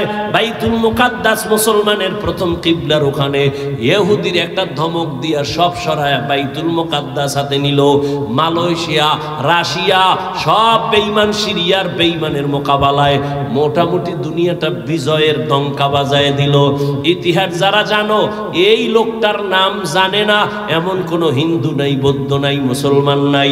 সারা দুনিয়ার ইতিহাসবিদরা এই যুবকের নামটা জানে, যেই যুবক দুই মা বাবার দোয়ায় হয়েছে। এমন মা দোয়া দোয়া করছে স্বামী চাই জান্নাতে নিবে, এমন বাবা দোয়া করছে বউ চাই জান্নাতে নিবে। এই দুইজনের দোয়ায় সন্তান আসছে এক জগৎ বিখ্যাত অগ্নি শর্মা, এমন এক আল্লাহর মোহাব্বতের বান্দা যার হস্তক্ষেপে ইসলামের পতাকা উড্ডীন বেঈমান নিপাত হয়ে গেছে, পরাজয় বরণ করেছে। ওই যুবকের নাম সেই সালাহউদ্দিন আইয়ুবী রাহমাতুল্লাহ আলাইহি। সুলতান সালাহউদ্দিন আইয়ুবীর ইতিহাস পর গুগলে লেখা আছে, সব ডিটেলস দেওয়া আছে। কে সে সুলতান সালাহউদ্দিন আইয়ুবী? সকল রাষ্ট্রনায়করা সালাহউদ্দিন আইয়ুবীর নাম না নিলে ওদের ইতিহাস কমপ্লিট হয় না। সুলতান সালাহউদ্দিন আইয়ুবী গোটা ইতিহাসের পৃষ্ঠায় স্বর্ণ অক্ষরে তিনি এখনো অমর। এই জন্য আগেও বলছি, ও যুবক, ডাক্তার যদি হও বেয়াদব হইও না তো তাসলিমার মতো জুতা খায়া পালাবা। এখনো সময় আছে, পেছনের গুনার থেকে তওবা করে নাও। তোমার গুনার খবর মা বাবা কেউ জানে না, আল্লাহ জানেন। ওই আল্লাহর মোহাব্বত নিয়ে মনে মনে গোপনে গোপনে একটু আল্লাহকে বলো, হে আল্লাহ, মনে হয় জানো এই ময়দানে আমার মতো গুনাহগার কেউ নাই। গুনার কারণে আমার হাত না পাক, চোখ না পাক, জিহ্বা না পাক। গুনাহ করতে করতে জীবনটা শেষ। কত নামাজ ছাড়লাম, কত দাড়ি কাটলাম, বেপরদায় চললাম। ও আল্লাহ, আমার মতো কত যুবক আবার জেনারেল লাইনে থাকে, চাকরি করে, ব্যবসা করে, নামাজ পড়ে, আমি কেন পারবো না? ও আল্লাহ, মনে চাইছে কত গুনাহ করছি শখ লাগাইয়া, আর গুনার কাছেও যাব না। দুনিয়াতে চিরদিন থাকবো না মুসলমান হিসাবে, দুনিয়া থেকে তো চলেই যেতে হবে, আল্লাহর আদালতে দাঁড়াতে হবে। গুনাহগার হইয়া দাঁড়াবো না। আজকে থেকে তওবা করলাম, নামাজ ছাড়ছি আর ছাড়বো না, বেপরদায় চলছি আর চলবো না, দাড়ি কাটছি আর কাটবো না। তবে সবার কপালটা খুলবে না। বয়ানের শুরুতেই কিন্তু বলেছিলাম আবু জাহালের কথা, ওমরের কথা। জানি না কার কপাল কোন দিকে যাবে। অনেকে বয়ান শুইনা বাইরে গিয়ে আবু জাহালের মেজাজ নিয়ে চলবে আর বিরোধিতা করে আরো গুনার পাল্লা ভারী করবে। আর একদল ওমরের মেজাজওয়ালা চোখের পানি ছেড়ে গুনার কথা স্মরণ করে তওবা করবে, ফজরে মসজিদে চলে যাবে। ও আল্লাহ, জানি না এই ময়দানে কারা তওবার নিয়ত করেছে। তবে আবদার, ও যুবক বাবারা, যেখানেই থাকো আল্লাহর মোহাব্বত নিয়ে চলো, মা বাবার দোয়া নিয়ে চলো, আল্লাহর কাছে তওবার নিয়ত বলো, হে মালিক, আর মা বাবারে কষ্ট দিব না। উলামায়ে কেরামের দোয়া নিয়া, নবীর তরিকা মেনে, শিক্ষক মুরব্বীদের দোয়া নিয়ে চলবো। আল্লাহ, তুমি আমার তওবা কবুল করো। এরকম খাঁটি নিয়তে তওবা করার যাদের অন্তর তৈরি, মুনাফিকি নাই, যাদের নিয়তটা খাঁটি, শুধু তাদেরকে বলবো দুটো হাত আল্লাহকে দেখাইয়া দাও। আয় আল্লাহ, আমাদের তওবা কবুল করে নেন, আমাদের হাত কবুল করে নেন। তওবার উপরে মজবুত হইয়া চলার মতো তৌফিক দান করেন, আমিন। আলহামদুলিল্লাহি রাব্বিল আলামিন, ওয়াসসালাতু ওয়াসসালামু আলা সাইয়্যিদিল আম্বিয়া ওয়াল মুরসালিন ওয়া আলা আলিহি ওয়া আসহাবিহি আজমাইন। ইয়া আরহামার রাহিমিন, ইয়া আরহামার রাহিমিন, ইয়া আরহামার রাহিমিন। রব্বিরহামহুমা কামা রব্বায়ানি সগীরা। اللهم إنك عفو كريم تحب العفو فاعف عنا. اللهم إنا نسألك رضاك والجنة ونعوذ بك من سخطك والنار. ও দয়ার মালিক, গুনার বোঝা নিয়ে আপনার দরওয়াজায় গভীর রাতে আমরা হাজির। সব বাড়িওয়ালাদের দরজাগুলো বন্ধ, আপনার রহমতের দরজা বন্ধ নাই।